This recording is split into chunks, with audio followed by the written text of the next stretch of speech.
It was supposed to be just another ordinary work function, a networking dinner filled with polite chatter, laughter, and business cards.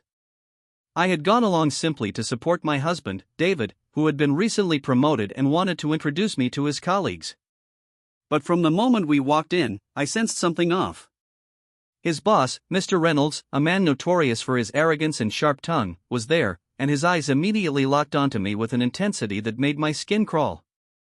We exchanged the usual greetings, but I could feel his judgment like a weight pressing down on my shoulders. He smirked as if he knew some private joke I wasn't in on. Throughout the evening, he made subtle jabs at my presence, small, dismissive remarks about how unfamiliar faces often slowed things down or how someone should really manage the social side better. Most guests didn't notice, but I did. I felt David tense beside me, his jaw tightening as he tried to laugh off the remarks. I knew it was only a matter of time before the tension escalated. It happened during the awards segment. David's team had been nominated for a Project of the Year, and he was called to the stage.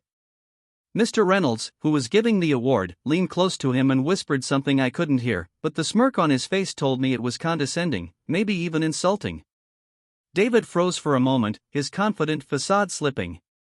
I could see the conflict in his eyes. He wanted to respond, but he didn't want to make a scene. That's when I made my move. I stood up, straightened my back, and walked to the stage. The room grew quiet, sensing the tension, sensing that something was about to happen. Mr. Reynolds looked surprised, his usual smirk faltering. I didn't hesitate. "Excuse me," I said, voice steady and clear, "but I think everyone here deserves to know the truth." Every eye in the room turned toward me, and I could feel the heat of anticipation. "This man," I said, pointing gently but firmly at Mr. Reynolds, "has been undermining and belittling his team, taking credit for their hard work, and treating those around him as if respect is something he's owed, rather than something he earns." There was a collective gasp. Some people looked shocked, others nervous, but no one interrupted. I continued, my voice growing stronger with every word. "And tonight, he tried to diminish my husband's achievement, his team's achievement, and all the hard work that brought us here. I will not stand by and watch that happen." Mr. Reynolds' face turned red, his composure cracking. He opened his mouth to speak, but the room was silent. People were waiting, watching. And then, something incredible happened. David stepped forward, placing a hand on my shoulder. "She's right," he said, his voice firm but calm. "I've tolerated a lot of undermining, a lot of disrespect, but I'm proud of what we accomplished. And I'm proud of the team that made it happen. Tonight is about them, not about anyone trying to steal their spotlight." The tension in the room shifted instantly. What had been a power play by Reynolds now looked like desperation. He cleared his throat, tried to regain composure, but the moment had passed. The attendees were murmuring, exchanging impressed glances, and even some of Reynolds' closest allies looked uncertain, their loyalties shifting. And then the unexpected happened. Reynolds, whose arrogance had always made him untouchable in the office, smiled a tight, forced smile and extended a hand to David. "Congratulations," he said, his voice strained. "Truly, well deserved." There was no warmth in the words, no sincerity, but the room heard them, and that was enough. He had to acknowledge David's success publicly, in front of everyone, and it was a quiet kind of defeat. The applause that followed was thunderous, not just for David, but for standing up to someone who had bullied and belittled those around him for years. I sat back down beside David, and he squeezed my hand, eyes shining with gratitude and pride. "I can't believe you did that," he whispered.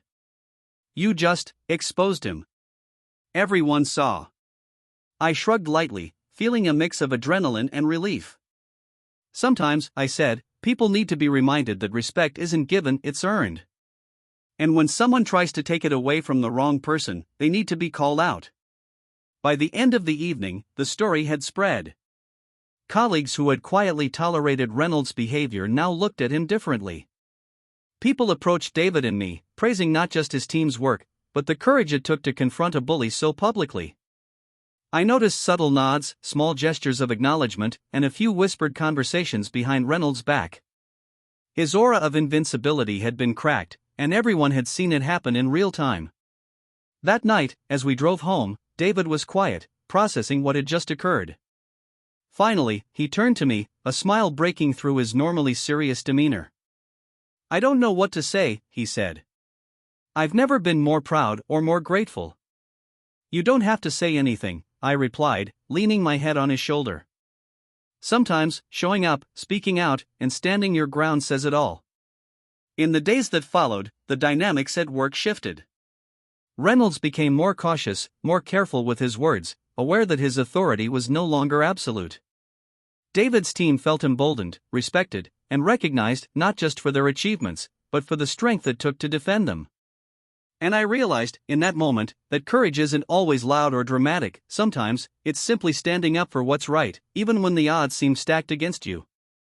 It was a lesson I would never forget. Respect can't be demanded, power can't be wielded without accountability, and sometimes, the quietest stand is the one that leaves everyone speechless.